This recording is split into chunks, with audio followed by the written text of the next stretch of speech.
আজকে আমি তোমাদের সাথে পটলের আরও একটা রেসিপি শেয়ার করব। আজকের আমার রেসিপি হচ্ছে তেল পটল। গরম গরম ভাতের সাথে বা রুটির সাথে কিন্তু দারুণ লাগে খেতে। তার জন্য লাগবে আমার দেখো পটল, যেগুলোকে গোটা গোটাই রেখেছি। গাগুলোকে কিন্তু একটু ভালো করে কেটে দিয়েছি যাতে ভেতরে সমস্ত তেল মশলা ঢোকে, তার জন্য।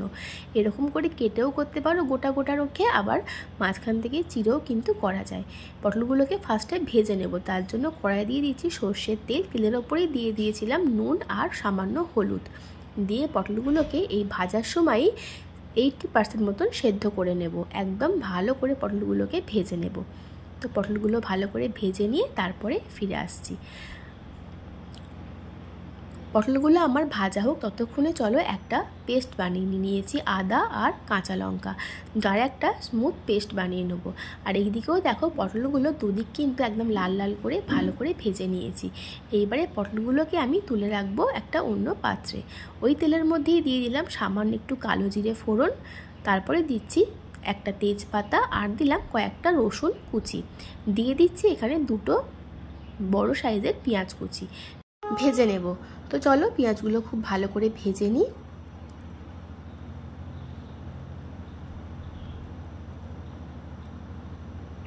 তো গ্যাসের ফ্লেমটা একদম হাইতে করেই কিন্তু পেঁয়াজগুলোকে ভালো করে লাল লাল করে দেখো ভেজে নিয়েছি।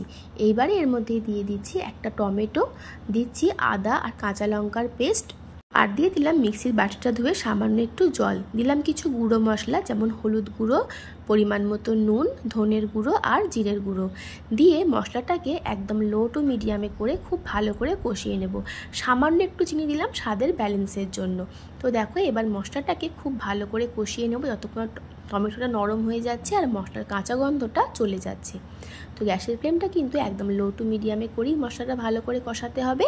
জোরে করে কষালে কিন্তু মশলাটা পুড়ে যাবে। দিয়ে দিয়েছিলাম একটু কাশ্মীরি রেড চিলি পাউডার সুন্দর একটা কালারের জন্য। তো চলো মশলাটাকে খুব ভালো করে কষিয়ে নিই, তারপর ফিরে আসছি।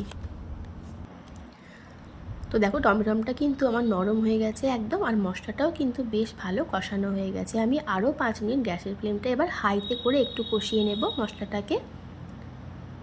তো গ্যাসের ফ্লেমটা হাইতে করে আরও 5 মিনিট কষিয়ে নেওয়ার পর এর মধ্যে দিয়ে দিচ্ছি ভেজে রাখা পটলগুলোকে দিয়েও পটলগুলোর সাথে মশলাটাকে 3-4 মিনিট মতন একটু কষিয়ে নেব।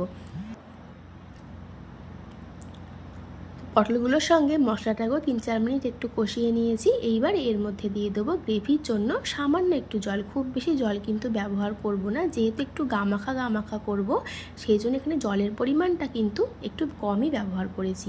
তো দেখো দিয়ে দিচ্ছি ঠিক 1 কাপের মানে 1.5 কাপ মতন জল ব্যবহার করেছি।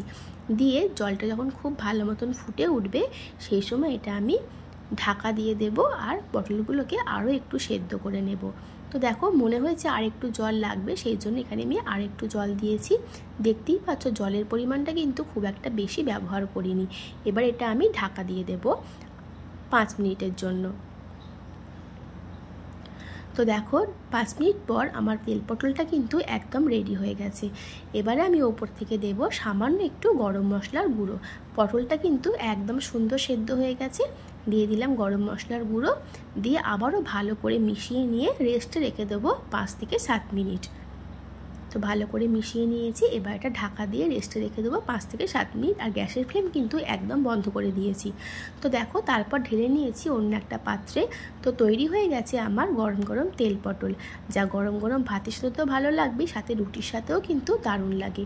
রেসিপি ভালো লাগলে অবশ্যই কিন্তু তোমরা বাড়িতে বানিয়ে দেখো আর আমাকে কমেন্ট করে জানিও তোমাদের আমার আজকের এই পটলের রেসিপিটা কেমন লাগলো। তাহলে আজকের মতন টাটা, আবার নতুন রেসিপি নিয়ে আমি হাজির হব। তার জন্য তো আমার চ্যানেলটা সাবস্ক্রাইব করতে হবে, আর ফেসবুক থেকে দেখলে ফেসবুক পেজটা ফলো করতে হবে। সবাই খুব ভালো থেকো, সুস্থ থেকো। আমার পুরো ভিডিও দেখার জন্য তোমাদের অসংখ্য ধন্যবাদ। টাটা।